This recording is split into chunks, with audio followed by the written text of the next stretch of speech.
Nessa aula, depois de tratar sobre a modelagem da impedância, a definição de impedância, como é que a gente modela uma interface entre dois meios, uma camada de material sobre superfície rígida, camada dupla, etc. Agora a gente vai adentrar os tratamentos comumente usados em acústica de salas. E nessas próximas aulas, a gente vai falar sobre os materiais porosos. Então, o que são esses materiais porosos? Eles são, basicamente, a gente pode defini-los como dispositivos compostos aí por duas fases, sendo uma fase sólida e outra fase fluida. A fase sólida, ela vai constituir o esqueleto do material, o que o material vai ser feito, etc. Então, nossos materiais eles podem ser feitos por grânulos, por fibras, por um tipo de espuma, né, o corpo cavernoso de um material espumoso, etc. Esses grânulos, fibras, corpo cavernoso de uma espuma, por exemplo, vão formar caminhos que a onda sonora vai poder percorrer dentro do material. Isso está explicitado aqui nesse esquema do Trevor Cox, do livro dele, em que o caminho percorrido pela onda sonora é todo tortuoso e estranho dentro do material poroso. E claro, os espaços são muito apertados, né, dentro do corpo do material poroso. A fase fluida, por outro lado, é a fase que constitui aí o esqueleto, o fluido que permeia o esqueleto do material. No caso, a gente está muito interessado em acústica de salas no fluido ar, né? Embora isso não seja necessariamente verdade em outras aplicações de controle de ruído. Por exemplo, se você colocar um material poroso dentro de uma cavidade que tem um outro tipo de gás, comum no tratamento, às vezes, de compressores, etc. Então, para acústica de salas, a gente está interessado na fase fluida sendo o ar que permeia esse esqueleto do material poroso. E esses materiais porosos, eles atenuam acusticamente a energia acústica devido a fatores. Então, a gente tem alguns desses fatores. A propagação da onda sonora dentro desses materiais vai gerar perdas associadas, por exemplo, a efeitos de camada viscosa, que vai criar cisalhamento do fluido próximo ali às paredes do esqueleto.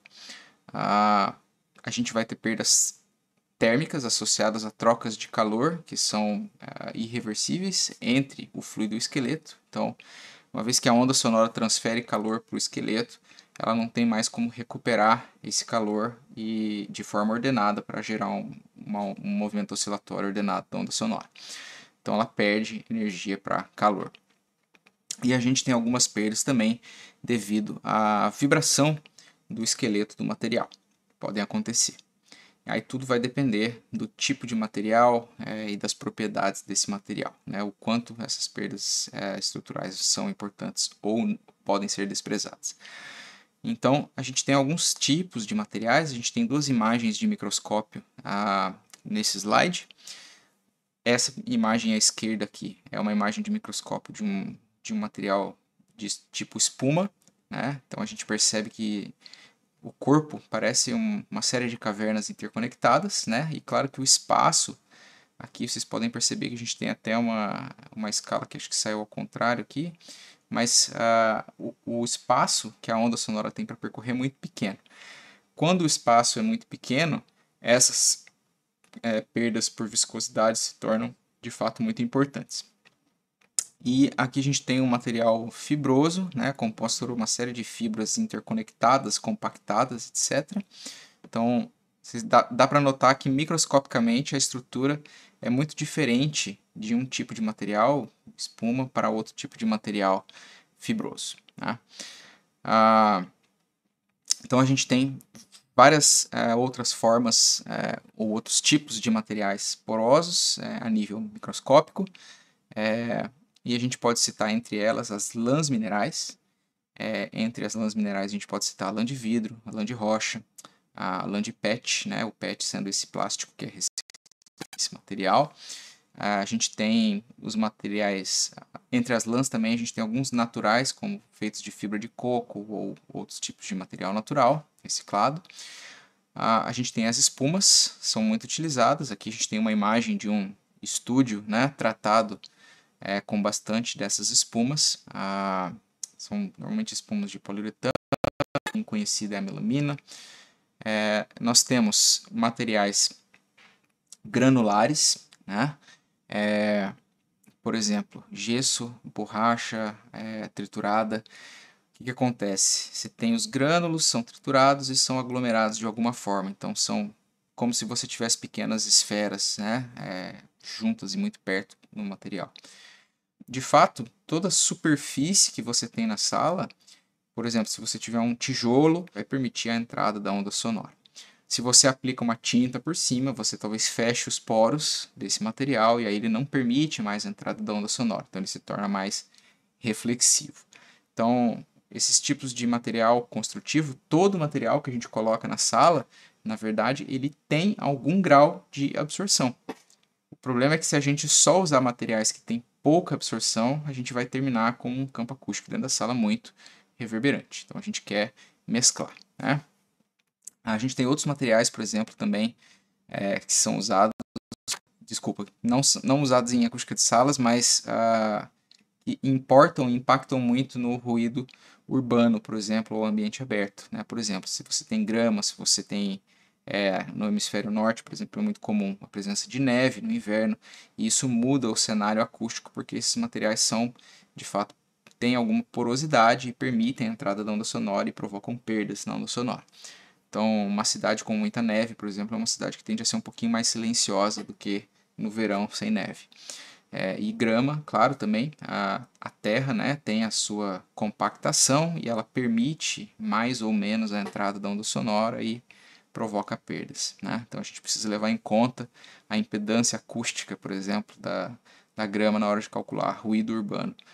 Tá. E em acústica de salas a gente tem a aplicação de outros materiais que têm um grau mais ou menos elevado, dependendo da configuração, como carpete, cortinas, estofamento.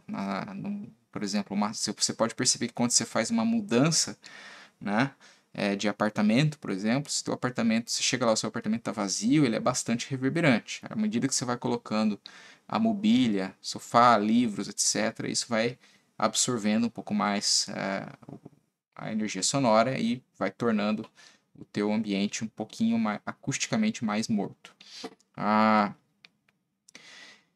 Então, para falar um pouco desses, pelo menos desses três primeiros, que são as lãs minerais, as espumas e os materiais granulares. As lãs minerais incluem a lã de rocha, lã de vidro, lã de PET, né, que a lã de PET, o último material reciclado do plástico, né? Eles são fabricados geralmente com areia ou rocha basáltica ou vidro reciclado, né, ou PET reciclado. Os materiais geralmente eles são derretidos, né, e você forma filamentos e depois você concatena esses filamentos para um processo de compressão ou algo do tipo. Então aqui a gente tem aquela imagem microscópica, aqui a gente tem uma imagem macroscópica de um material fibroso. Então dá para perceber que é uma série de pequenos filamentos ali que são concatenados em camadas, né, e depois isso tudo é juntado. As características acústicas principais, quando a gente olha para a parte mais microscópica, vão ser dadas aí pela composição, orientação, dimensão das fibras, densidade final da tua amostra e a forma como essas fibras estão interconectadas. Já as espumas são fabricadas aí a partir da expansão de alguma matriz sólida, então o que se faz é criar um material que tem uma elasticidade, você injeta ar, ele expande e cria esse corpo, né, que tem uma série de buracos ali para a onda poder passear dentro, né. Então é necessário, muito necessário, que a interface que está aberta, né, para a sala, ela tenha poros abertos. Então a gente não pode fechar o material. Se a gente vedar a entrada do ar dentro do material, as perdas acústicas vão diminuir muito e o material vai se tornar um absorvedor pouco eficiente. Então é importante que a amostra tenha porosidade, que ela permita a entrada da onda sonora.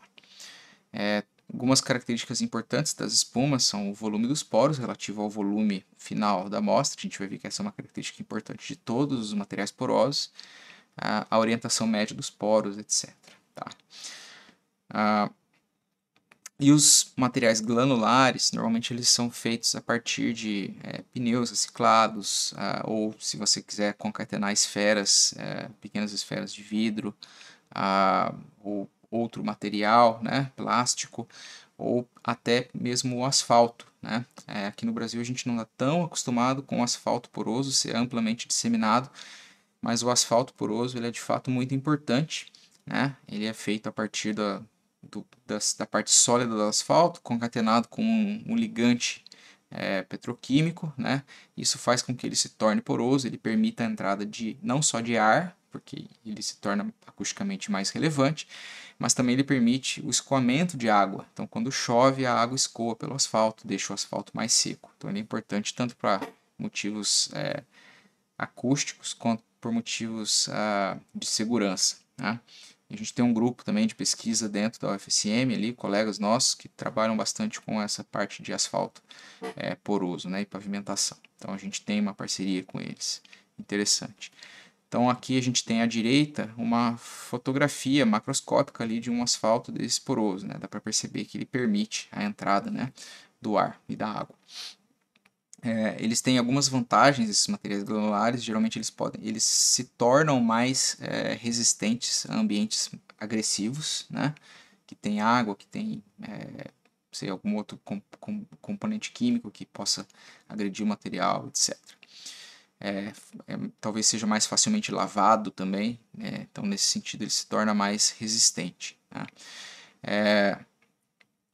E geralmente o arranjo microscópico que tem, e às vezes a presença de ligantes para ligar as partes sólidas, faz com que o material tenha uma porosidade bem menor. Né? A gente vai ver na aula que vem valores típicos de porosidade. A gente vai ver que tipicamente esse tipo de material granular tem uma porosidade bem menor do que as amostras de Lange-Roche, espuma, por exemplo. Tá? E aí isso leva, né, também ao comportamento de absorção, que ao invés de ter uma absorção sempre crescente com a frequência, a gente vai ter uma absorção que tem ressonâncias, né, uma série de ressonâncias compondo a absorção desse material. Então ele não é ótimo para absorção em salas, mas ele existe como material poroso e serve, né, em algumas aplicações como ruído ambiental, etc. Tá bem? Então por hoje era isso. Na aula que vem a gente vai ver algumas propriedades macroscópicas que a gente usa para modelar os materiais porosos. Até mais.